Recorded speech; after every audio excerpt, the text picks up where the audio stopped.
हो या बाळा या बरं या या हो या अरे ठीक ठीक ठीक काय काय ठीक आहे ना अलीकडे मी येत नाही होती येतो बहुतेक येतो. बरं ना विशेष काही काम असतं ते. नाही ठीक आहे मी अलीकडे जातो का कर्नाटकात एकदाच गेलो होतो मध्ये 2 वर्षापूर्वी. नंतर हो मग काही जावं नाही हां झालं. मग ते कर्नाटकात भेटली होती ना हो, गदगला. गदला गदगला आपलं होतं. बरं आहे ना हो बरं आहे.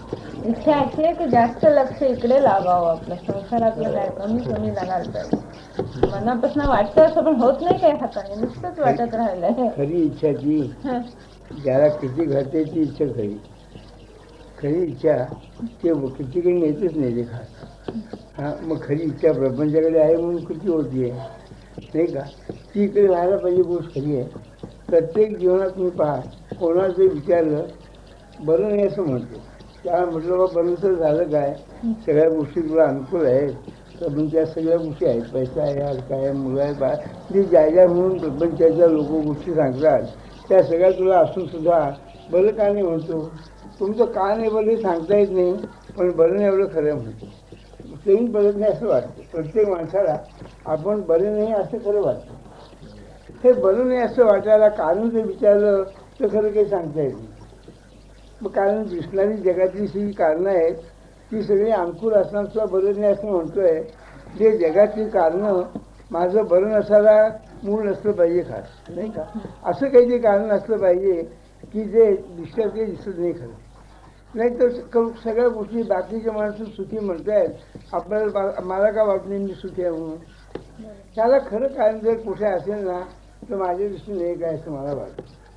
आमचं जीवनच आम्हीच काही खरे असे अपुरे असे आहोत अपुऱ्यामध्ये समाधान हे परिपूर्णत्वाचं लक्षण आहे अपुरेपणात पूर्णत्व कधी येतच नाही कधी अपुरेपणाच्या लक्षणामध्ये मला काहीतरी पूर्णत्वाला गेल्याशिवाय समाधान मिळणार नाही समाधान ही शेवटची पायरी आहे पूर्णत्वाची पायरी आहे मी पूर्ण झाल्याशिवाय मला काही समाधान मिळणार नाही मी अपुरा आहे ही गोष्ट खरी आहे अपुरा जरी असला तरी अपुरेपण पूर्णत्वाचंच एक अंश आहे खरा मी भगवंताचा अंश आहे हे आपण म्हणतो सगळं सृष्टी भगवंताने निर्माण केली आहे त्याचं मी एक आहे त्याचा मी एक अंश आहे असं म्हणतो आणि नेहमी अंशाची इच्छा पूर्णत्वाकडे जाणार अशी रचना केली कुठेही नदीचं पाणी पहा कुठलंही पहा अगदी ह्याच्याकडे जाताना समुद्राकडे जाताना वळलेलं आपल्याला दिसेल कुठलंही पाणी पहा त्या मोठ्याकडे जायला असं वळेल तसं प्रत्येक जीवाला मी भगवंताचा भाव असंच वाटतं आहे खास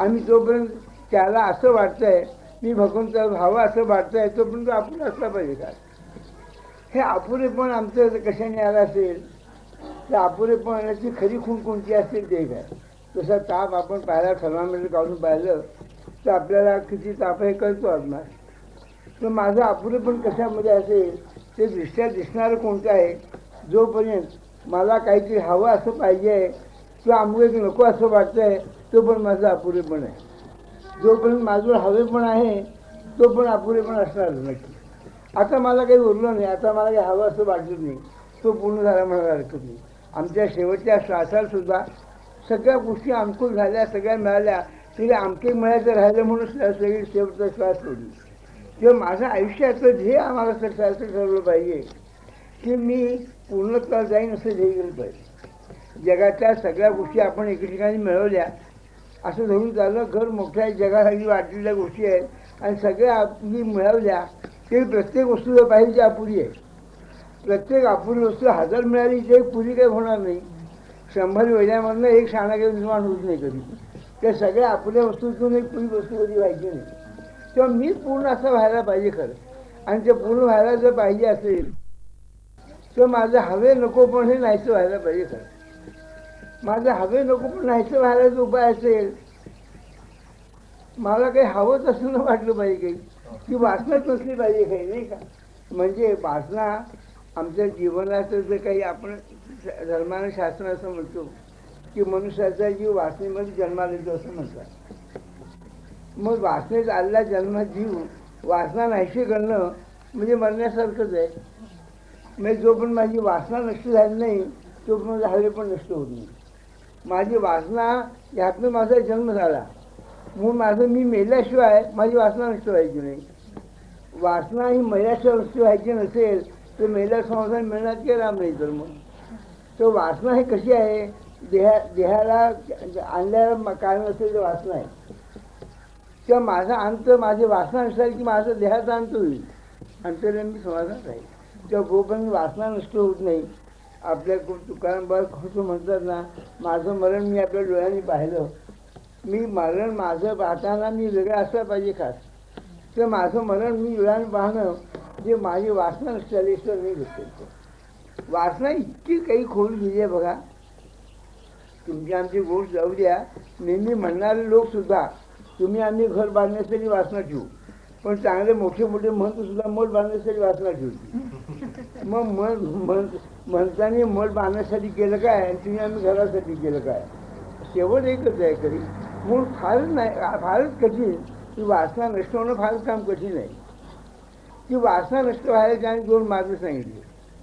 त्या मार्गात आपण जाणं खरंच आहे अगदी तुकाराम महाराज झाले कोणाच्या सांगण्यामध्ये वासना 2 गोष्टी नाही एक आम्ही देहाने वावरतो देहाने जरी वावरलो तरी आमचं मन एक निळा म्हणून काहीतरी आहे त्या देहासाठी मनासाठी 2 औषध त्यांनी तयारी केली देहांचं असेल तर वासना नष्ट व्हायला देहाचा उपाय असेल तर संतांची संगत हा त्याने मार्ग सांगितला संतांची संगत ही वासना नष्ट व्हायला एक मोठा उपाय आहे आणि दुसरं त्यांनी सांगितलं असेल मनानं भगवंताचं नाव खरा संगम संता समाज म्हटल्याशिवाय वासना नष्ट होत नाही आणि वासना खरी नष्ट झाल्याशिवाय नावाचं प्रेम येते इच्छा उत्पन्न झाली आम्हाला की आपलं असं घ्यावं उत्तम आहे खरं चांगलं आहे पण कधी असं आपण प्रयत्न करायला पाहिजे ते वासना नष्ट व्हायला काय करायला आपण पाहू मी काय म्हणतोय असं आपण वागावं घरदार असं ना का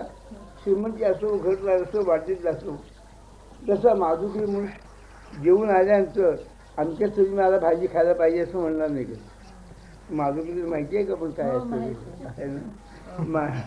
ते काय कधी नाही ते माधुरी माणसाला मी आज आमकाम खावं असं काही वाटणार नाही पण तो जे खाईल ती त्याला पस्तव त्यापैकी चांगली होती चांगली होती आणि आपल्यामध्ये माधुरीचं अन्न अत्यंत पवित्र मानलं गेलं आहे कारण ते वासणारहीच अन्न आहे आज आपल्या भाजी आमची नको म्हणून दुसरी करता येईल ती वासना म्हणजे आमचं ते पाहिजे असं म्हणून वासना आहे जे येईल ते आपण घेणं हे चालू ठेवलं पाहिजे आणि प्रपंचामध्ये आपण जर अशी सवय ठेवली ना खरंच करता येण्यासारखं आहे असे आणि पुस्तक गोष्टी असू द्या मुलं बाळा असू दे घरदार असू दे पुस्तक गोष्टी असू द्या सहज रीतीने जे घडेल ते आपल्याला योग्य असं वाटायला गेलं पाहिजे म्हणून आपल्याला अमुकच खावाच म्हणता पिऊ नाही आलं भोग आला म्हणून भोगावं हवं म्हणून भोगता कामा नये आज आम्ही भोग आणून भोगत नाही हवं म्हणून भोगतो आणि हवं पण भोगणं म्हणजे वाचण्याला तृप्ती होण्यासारखी आहे की आपल्या प्रपंचात राहताना सुद्धा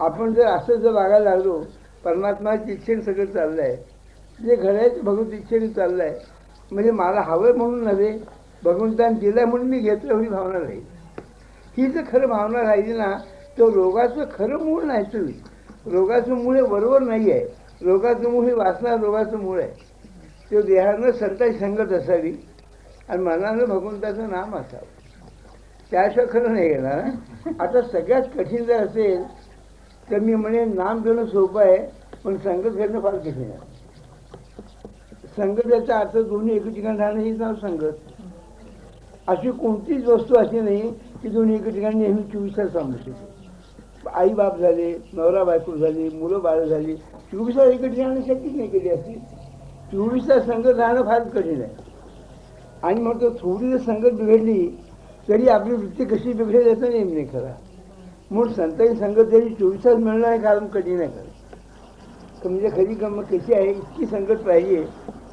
एक जण बाई आपली ह्याला बाजाराला गेली होती आपल्या आठवड्याचा बाजार असतो आमच्या खेडेगावामध्ये बाजाराला गेली होती ती त्यांनी लोणी खरेदी केलं ह्याचं होतं आपल्या दिवाळीचं सण होता म्हणून लोणी खरेदी केलं लोणी पुष्कळ भरलं वर पान घातलं वर हात ठेवला आणि लोणी आपल्या घरी चालली होती लोणी घेऊन लोणी चालली असताना तिच्याबरोबर त्या गावच्या काही बायका होत्या बोलून चाललं होतं इतकं त्या पायाचं जोडलं जरा सही झालं असं त्या बाईला वाटतं म्हणून किती जर नुसतं हात काढून जोडलं घट्ट केलं इतक्यात वर घाल होती, तिने पान उडवून रचका मारला, लोण्याचा रचका मारला. हात गेल्याबरोबर रचका मारावा, तशा संख्येतून दूर राहावं, विषयाने घाला मारला असून समजावं. इतकी संतांची संगत आम्हाला पाहिजे, हे कशी मिळणार मला सांगा. संतांची संगत मिळाल्या 2-3 गोष्टी अवघड आहेत खऱ्या, त्या मी जाणतो. एक सत्पुरुष ओळखण्याची फार काम कठीण आहे. ज्याला सत्पुरुष ओळखता आला तो सत्पुरुष होईल, मग त्याला ओळखायचं कामच पडलं नाही. ओळखताना नसताना मी ओळख आम्ही आहे असं धरून चाललं तर आमची स्वतःची बसणं शक्य राहत नाही. कशाने आम्हाला ओळखता येईल? ज्याने ओळखायचं आहे ते शास्त्र आमच्याजवळ नाही. ज्यानं ते ओळखावं लागतं ते शास्त्र आमच्याजवळ नाही. ते दूध तुमच्याकडे ऐकलं कोण आपली मुलासाठी सुरू झालं आहे, दुधाचं माही घालतो ना,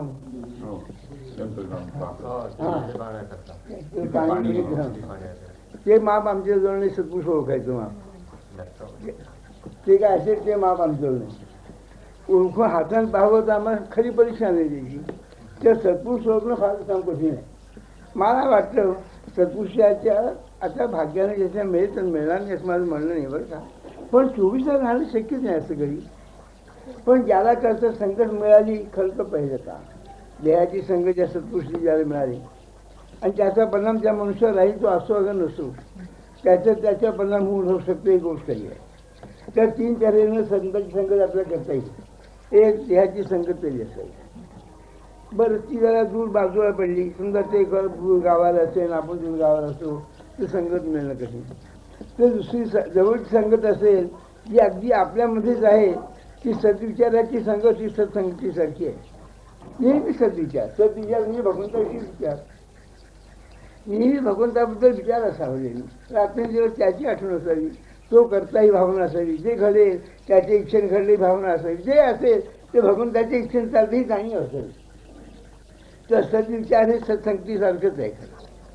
पण विचार ही गंमत अशी आहे, आमचे विचार आम्ही करत असताना तो एकदम बाजूला असावून कोणत्या विषयाचा प्रपंचाचा विचार मला त्याचा नेहमी लागत नाही कधी. म्हणजे आमच्या विचारानेच आम्हाला जितकं फसवलं आहे ते दुसरं कोणी फसवलं नाही. आपण जप करत बसताना वाईट विचार येतो म्हणतो, आपल्याच मनात येतात ना, म्हणजे आम्हाला न विचारताना आमच्या मनात वाईट विचार येतात. तर ते विचारसुद्धा करणं आमच्या हातातलं नाही राहिलं. ते विचार कसे येतील कोणाला नाही का, असं आपण एक गोष्ट पाहतो. तर ते विचारसुद्धा चांगले सतत राहणं हे काही आपल्या हातातली गोष्ट नाही. ह्या 2 गोष्टी अगदी आपण पाहतोय. संतांची संगत मिळणं कठीण, सद्विचार, सद्ग्रंथ जरी पाहावे तरी आपल्याला सुद्धा ते नुसतं विचाराच्या खाली जाईल, नुसतं जे सतत राहील असेल नाही संगत राहणार. तर सद्विचार नाही, सद्ग्रंथ नाही. तर तिसरी जर कोणती संगत असेल जी आम्ही अर्थासाने ठेवू म्हटलं तर ठेवता येण्यासारखी आहे, करू म्हटलं तर करता येण्यासारखी आहे, ज्याला इच्छा आहे त्याने केली तर करून पाहण्यासारखी आहे. नुसते भगवंताकडे माझं लक्ष लागावं एवढंच इच्छा नव्हे, जर करायचं नुसते केल्यानंतर करता येईल, एवढं मग खटपटीने करता येईल. अशी जर कोणती असेल ती कृती अशी पाहिजे की देहानं करता आली पाहिजे, जे देहानं बजून आम्हाला करता येईल, विचार बजून थांबवता येत नाही. किंवा अशी जर कोणती असेल तर भगवंताचं नाम आहे, ते मला बजून घेता येईल.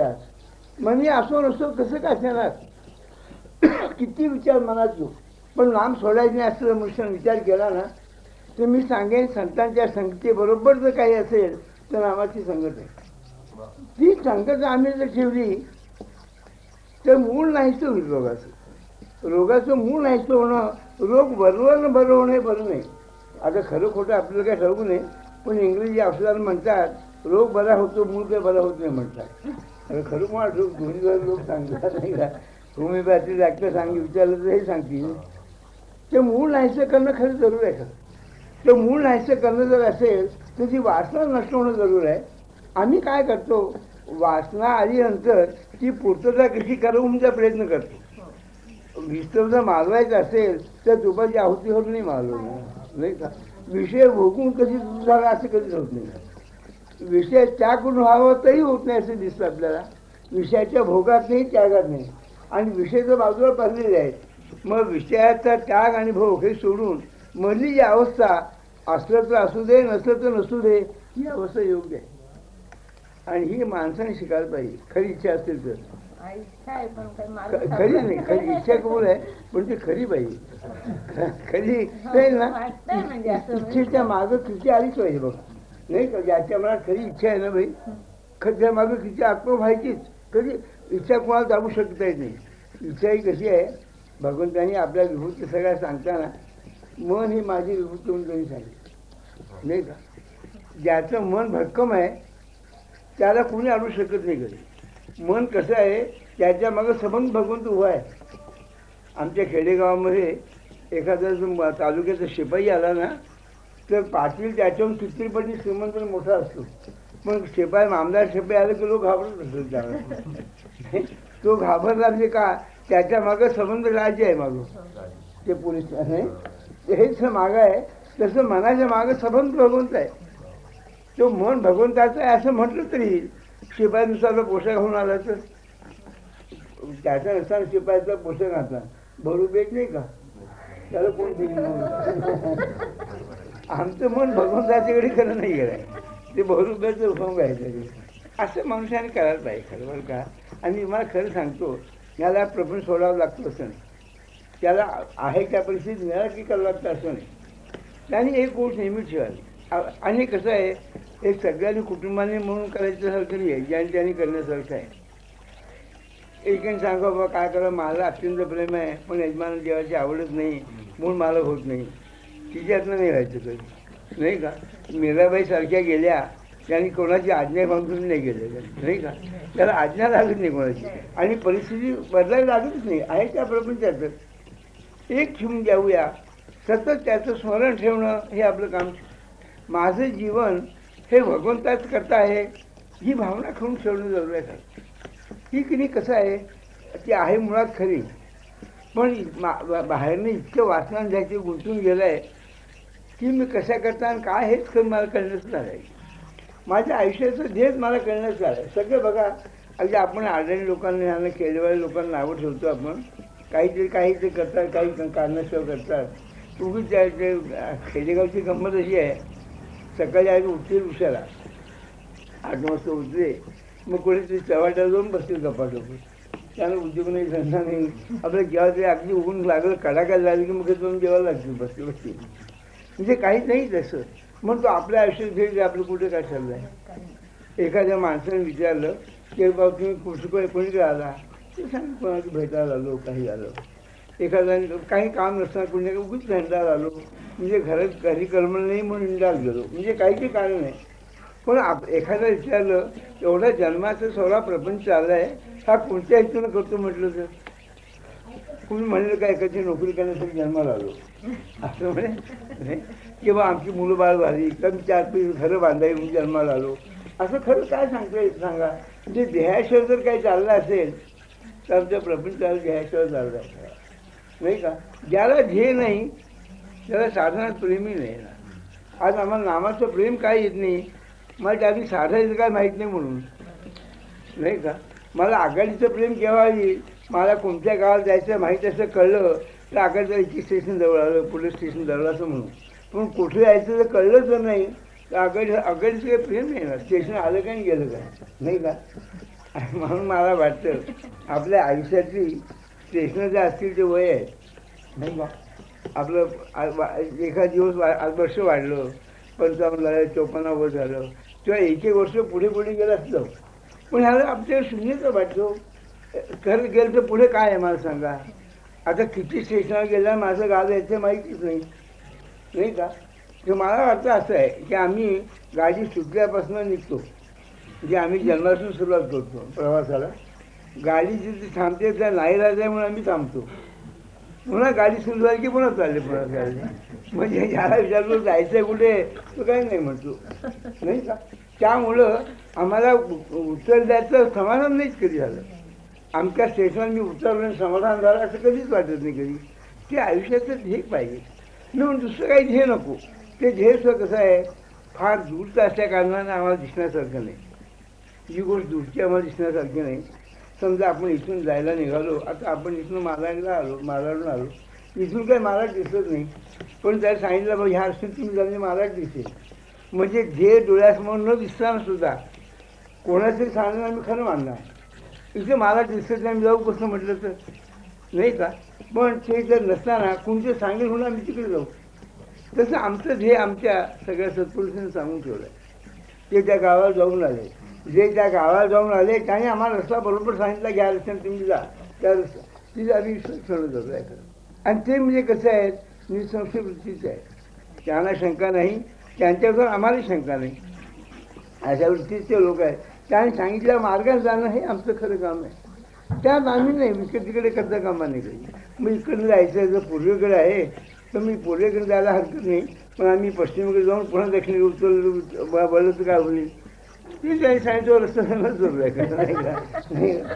याने त्याचं काय समज म्हटलं तर असं नाही चालणार नाही का. म्हणून माझं म्हणणं काय, आपल्या धर्माने वागावं, शास्त्राने वागावं, शक्य तितकं आपल्या धर्माचं रक्षण खरोखर करावं, धर्माचं रक्षण करावं, त्यांनी सांगितलेल्या नीतीने वागावं. हे पण सगळं करत असताना ध्येय मात्र भगवंताचं असावं. आम्ही धार्मिक क्रिया करू, शास्त्रीय क्रिया करू, कर्मार्ग मार्गाने जाऊ, उपासना जाऊ, कोणतेही जाऊ, ध्येय मात्र भगवंतच असला पाहिजे, ही भावना ठेवून वागणं जरूर आहे खरं नाही का बा. आणि त्या प्रपंचामध्ये जर पाहायला गेलं तर एक प्रपंच आपण पाहिला, किती भानगडी बघा. जन्माला आल्याबद्दल आईबापा पुढे जन्माला येणार, मुलगा जर असला तर तो लग्न करणार, त्याला मुलंबाळ होणार, तो नोकरी करणार, त्याचं कोणी वरिष्ठ होणार, त्याच्या आजूबाजूला घरदार राहणार, कोणाचं शेजारी म्हणून राहणार, कोणाचं मालक म्हणून राहणार, कोणाचा नोकर म्हणून राहणार, कोणाचा मित्र म्हणून राहणार, कोणाचा शत्रू म्हणून राहणार. हे सगळं त्याच्या नाती आली. मुलगी आली तर सासरी गेली तर सगळ्यांचं ते गोतावळून सुरू होणार. किती एक झालं, किती प्रपंच, किती कर्तव्य करावं लागेल नाही का. ही सगळी कर्तव्य करताना ह्या इतक्या भानगडीमध्ये भगवंताची गाठ घालणं किती कठीण आहे. किती किती प्रपंचाच्या गोष्टी तुम्ही सांगा. आपण जर आठवण केली सकाळी उठल्यापासून निजेपर्यंत, किती आम्हाला कर्तव्य, किती लोकांशी कर्तव्य करावं लागतात. मुलीशी म्हणणी मिळालं, मुलाशी म्हणून मिळालं, आईबापाशी मिळालं, भाऊबंधाशी मिळालं, शेजारी पाजारी मिळालं, नोकरी जावं त्या लोकांशी मिळालं, अशा कित्येकांची कर्तव्य आम्हाला करावं लागेल. इतकी सगळी कर्तव्य करताना मात्र भगवंताकडे लक्ष असायला पाहिजे खरं. हे सगळं करताना नाही का, हे करत असताना करायचं कोणतं असेल तर 3 गोष्टींनी कोणतेही काम करावं. एक गोष्टी असं करावं, मी हालतोय चालतोय सगळं खरं आहे, पण राम करता ही माझी पूर्ण भावना ठेवून मी करतोय म्हणा. मी जन्माला आली आहे, मी जन्माला अमुकच व्हावं, अमुकच राहावं, अमक्या घरी जावं किंवा अमकं मला आमचं व्हावं, तर हे माझ्याचं खरं काही नाही आहे. ते झालं आहे त्याला शेवटी मी माझं म्हटलं आहे नाही का. मूळ झाल्यानंतर मी माझं म्हणतोय, होईलच हे माझ्या हातात नाही. झाल्यानंतर ते माझं राहील असं माझ्या हातात नाही, पण माझं आहे म्हणून मी माझं म्हणायला लागतो. जी गोष्ट झाली ती माझी म्हणतो मी. ते मुळात सगळं भगवंताचे भावना ठेवून वागावं. हे भगवंताचं आहे असं म्हटल्यानंतर हा तृप्त राहणार नाही की हे एक ते काम करावं. दुसरं आपल्या धर्मामध्ये सांगून ठेवलं आहे, जी गोष्ट आपण केली समजा, ती जर एखाद्याला अर्पण केली तर त्याचं प्रेम घात नाही करत. ते अर्पण जर गोष्ट आपण केली ना, मी प्रपंच केला देवाला स्मरून देवासाठी म्हणून मी प्रपंच केला, त्यात माझा संबंध काही नाही. आम्ही रात्री झोपायच्या वेळेला भगवंता मी जे जे काही केलं आहे ते जो आम्ही अर्पण केलं आहे. आता अर्पण केल्यानंतर त्याचं लोभ राहणार नाही, त्याची वासना राहणार नाही. अर्पण केल्यानंतर त्या फळाची अपेक्षा राहणार नाही. ते अर्पण करणं हा एक मार्ग आहे. आणि तिसरा मार्ग जर असेल ते करताना भगवंता स्मरण ठेवणं तिसरा मार्ग आहे. तिसऱ्या मार्गाने करणं आपलं शक्य आहे नाही का. तर भगवंताचं करता मी प्रपंच करताना त्याचं स्मरण ठेवून जर मी प्रपंच केला तर त्याची वासना नाही व्हायची कधी. आम्हाला पाहिजे काय, ते वासना कशी नष्ट करायला पाहिजे पाहायला पाहिजे. ते कसं होईल, तुम्हाला फणस माहिती आहे ना, फणस कापताना फणस कापायच्या वेळेला हाताला आपण गोड तेल लावतो. ते करणार म्हणजे त्याचं तिखट इतकं असते हे ते पुन्हा कापता येणार नाही इतकं लागेल त्याच्यामुळे. पण ते लावलं की त्याचं तिखट लागत नाही तिकडे. तसं ते लावल्यानंतर फणस कापला की हाताला लागत नाही. तसं प्रपंचात देवाचं नाव घेतलं की प्रपंच वाजत नाही. ते कुठे आम्ही करतो मला सांगा. आणि इच्छा आहे म्हणतो नाही का. हे केल्याशिवाय खरं कटतच नाही, इसला मार्ग नाही कधी. आणि हाच मार्ग खरोखर करायचा बरं का बा. म्हणून एक करा मी सांगतो का ना. तर आपली कर्तव्य किती असू द्या, नाना पद्धतीची कोणती असणार जगतामध्ये, ती सगळं कर्तव्य करताना देवाच्या स्मरणात करणं हे खरं जरूर आहे नाही का. आणि ह्याच्यामध्ये किती असो, 100 कर्तव्य असो. एक मोठा हार जर गेला तर नाना तऱ्हेची सुगंधी फुलं घालता येईल काही वासाची फुलं आहेत, तशी काही शोभिवंत फुलं आहेत. ते शोभा यावी कोणी पानुसं घालतील, मोठा हार करणार, पुष्कळ नारळाची फुलं घालतील. असं पुष्कळ नारळाची फुलांचा हार तयार होतो. पण तो हार करताना त्या दोरीमधनं सगळी गेली तर हार जाऊन पडेल. ती दोरीमध्ये माझं उली गेली पाहिजे सगळी. तसा हार तयार म्हणेल. तशी माझ्या नानाची कर्तव्य जर असतील तर भगवंताच्या स्मरणात जर केली तर दोरीमध्ये असा हार तयार होईल. तसं आपल्या कर्तव्यामध्ये भगवंत स्मरण होईल आणि ते करणं जरूर आहे खरं. म्हणून भगवंतांनी सांगताना सुद्धा अर्जुनाला सगळ्या गोष्टी सांगताना एक शेवटी सांगितलं, सगळ्याचं वर्म सांगितलं असेल ते केलं. तुला लढाई करायची कारणं पुष्कळ सांगितले, सगळं केलं. तू लढाई कर म्हणून सांगितलं. जे कर्तव्य या दृष्टीने लढाई कर आणि लढाई करताना माझं स्मरण ठेव हे त्यांनी सांगितलं. आता अर्जुनाला लढाई करायची ते आम्हाला प्रपंच करायचं, दोन्हीचा अर्थ एकच आहे बाकी नाही का.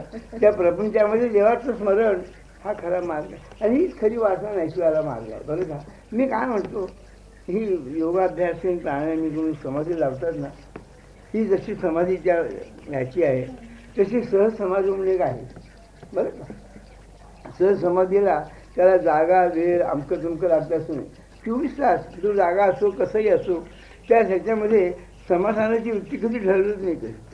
ही सहज समाधी मनुष्याला पाहिजे खरं. आणि सहज समाधीला जे घडेल ते भगवत इच्छेने घडताही भावना पाहिजे. आणि माझी अगदी वारंवार खात्री आहे त्या प्राणायाम करून जे समाधान ह्यानी जे तात्पुरतं होईल त्याला अखंड समाधान त्यात नाही. म्हणून भगवंताचं स्मरण अगदी प्राण ठेवून लागलं पाहिजे. त्या स्मरण हा प्राण आहे. भगवंताचं स्मरण सोडून जे काम करता येईल ते पाप, भगवंता स्मरून जे करता येईल ते पुण्य आहे नाही का. आणि तेच निश्चित तो धर्म आणि तो भगवंता आपल्याकडे नेणारा उत्तम मार्ग लागते नाही का. सगळं परमात्माने सगळ्यांनी भानगडी झाल्यानंतर तुम्हाला भानगडी अशा नाही, त्या लोकांचा भानगडी पुष्कळ होत्या.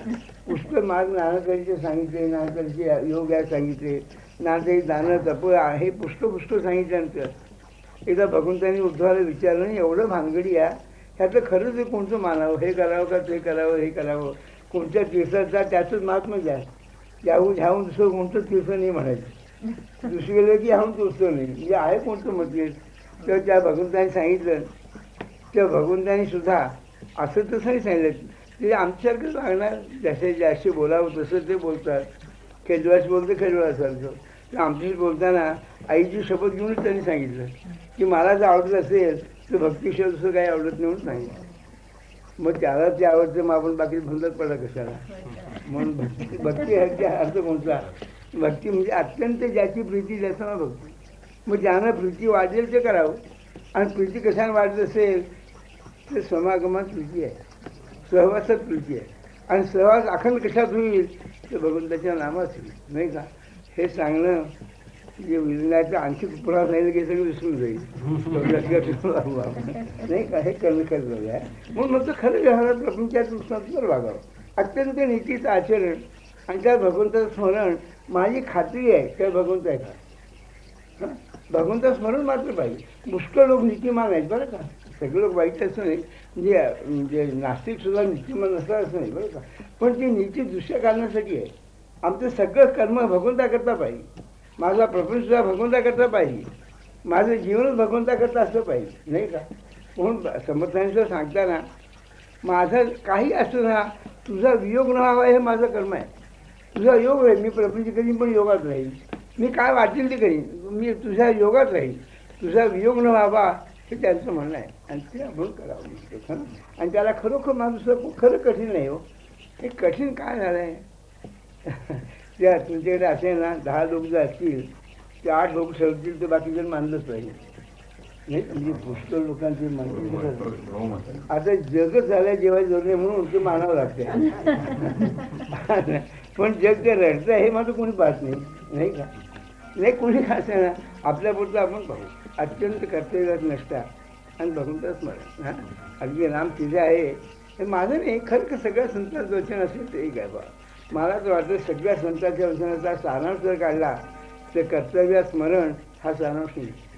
हां हे सगळ्यांनी करावं सांगतो. आम्हाला जायचं नाही. टप्पे आहेत आपले आयुष्यातले टप्पे आहेत बाकी सगळे नाही का. इथपर्यंत गेलो पण आपलं धीर जर असेल ना की माझं हे आमच्या ध्येय व्हायचं नाही. मनुष्याचे काही गोष्टी अशा आहेत अमुक केल्याशिवाय व्हायचं नाही निश्चय असेल बरं का. हे पुष्कळ सत्पुरुष बघा, एक आमच्या तिकडच्या खेडेगावची सत्पुरुष होते. त्यांनी सांगितलं मी आमच्या नारायण त्यांनी सांगितलं. त्या एकाने अशी प्रार्थना केली, तुमचा मुलगा जबलपूरकडे पुढे होता, सगळी तयारी झाली होती बरं का. काही इच्छा नाही आमची, तुम्ही ठराव तुम्ही जाणार तो मुलगा येऊ असं आम्हाला वाटतं. त्याला स्मरण नव्हतं आपला मुलगा तिथे म्हणून. मग म्हणाला तेवढे किती दिवसाची, 3 दिवसात तुम्हाला येऊ दे म्हणा. 3 दिवस आले, भेटल्यानं तो गेला.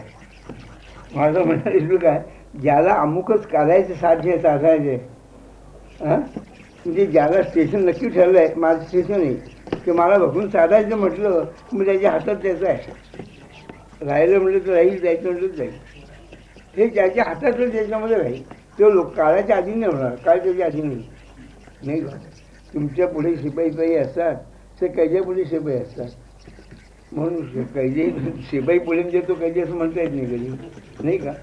शिपाईचं तुमच्या राजाचं आहे, तसं त्या माणसाच्या हातात काळ आहे आणि काळाच्या आधी ना आम्ही एवढा फरक आहे. त्या काळात ज्याला सत्ता चालवायची त्याने बघून तरी ती ओळख करून घेतली पाहिजे. आणि ती ओळख व्हायला एकच, तुझं मी असं म्हणावं, त्याचं नातं राहावं, कोट्यांचं नातं राहावं. आणि सगळ्यांनी खरंच करा. माझ्या दृष्टीने मी सगळेच दिवस सारखे मानतो, पण अमका दिवस चांगला तमका दिवस वाईट. आणि कारण गीतेमध्ये असं सांगितलेलं आहे की सर्व शुभाशुभ याचा परित्याग करावा माणसाने.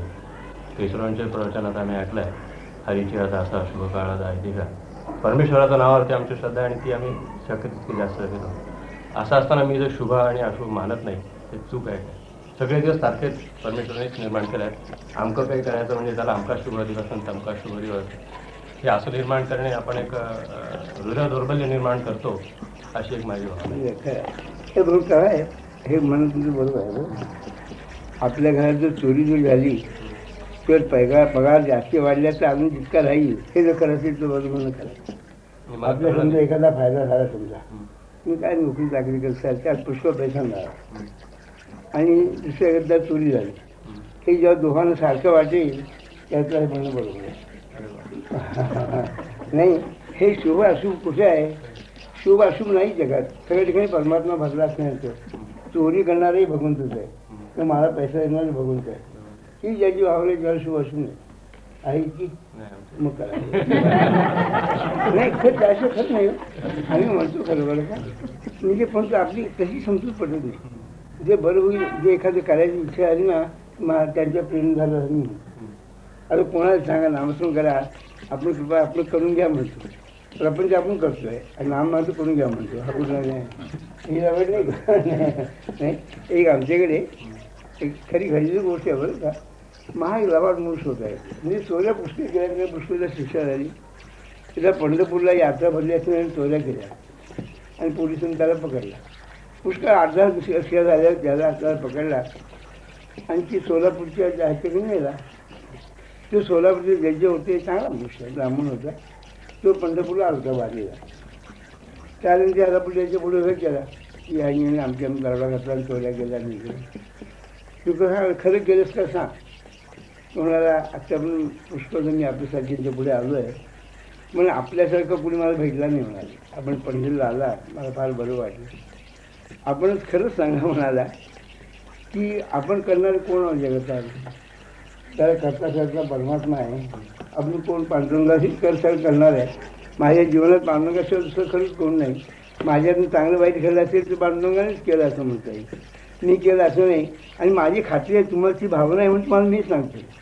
आता मी जर करताना तर मला शिक्षा का देता, मी काय अपराधी नाही. तो सांगणार आहे जजच होता, तेव्हा ती गोष्ट खरी आहे बा. तू म्हणतो हे मला पटलं आहे, आपण करता नाही.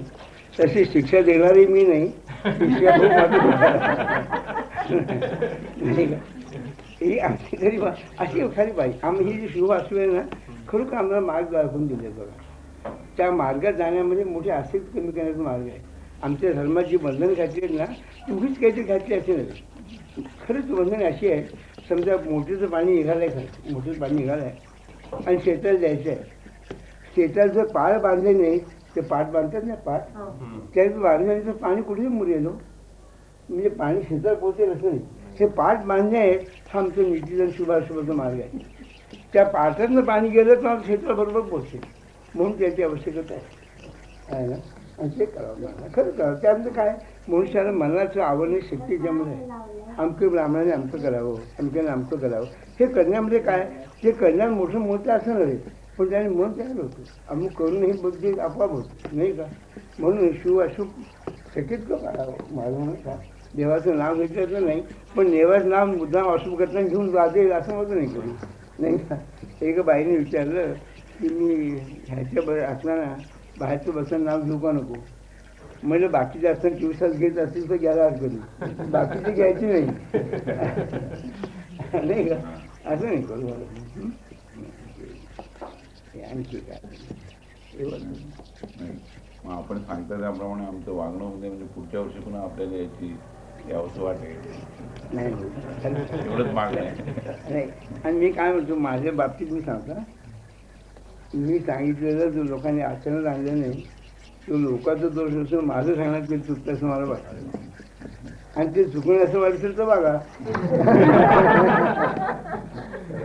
नाही. आणि मला खरं वाटतं तुम्ही खरं माणसं चांगली आहे. मी सांगेन जगामध्ये जर पाहायला गेलं भगवंताचं नाव घेतो असं नुसतं म्हटलं तरी माझं प्राणवंत मला वाटेल नाही. कसंही वागवतो बरं का, पण नाव घ्यावं असं त्याला वाटतं ना तुम्हाला जे आपल्या इच्छासारखं वाटतं मग ते घेतात ते का नाही वाटलं माणसांना नाही. खरंच काय. आणि माझं म्हणणं कसं आहे हे कधी कधी कोणा करता नाही बरं का. ह्या वाटण्या नाही ते बाकीच्या कर्ममार्गामध्ये नवऱ्याने का पूर्ण कर्म केलं तर अर्धा वाटा बायकोला मिळतो म्हणतात, यात नाही मिळायचं. यात नाही मिळायचं. आटली याचं आहे. तुकाराम बाबा गेले ते बाई खालीच बसली नाही. ह्याच्या वाटा कसं ते आपल्यासाठी आहे अगदी देणार कशा जगात संबंध नाही. हां म्हणून म्हणतो आपली कर्तव्याने आबाद करावं घ्या. आणि बा ते कर्तव्य करताना सुद्धा कर्तव्यनिष्ठ राहणे खरोखर जरूर आहे. कर्तव्यामध्ये खरी वासना नाही, कर्तव्यामध्ये कर्मच आहे नुसतं आणि ते पवित्र कर्म आहे. कर्तव्यात कर्म आहे आणि कर्म नुसतं फळाच्या अपेक्षेनं कर्म नाही. फळाच्या अपेक्षेनं जे कर्तव्य आहे ते भगवंताला प्रिय आहे आणि ते लोकांनी करायचं. आणि करून आम्ही म्हणजे अगदी सगळं चांगलं वाटतं मला खात्री आहे. अगदी राम कृपा तरी बरोबर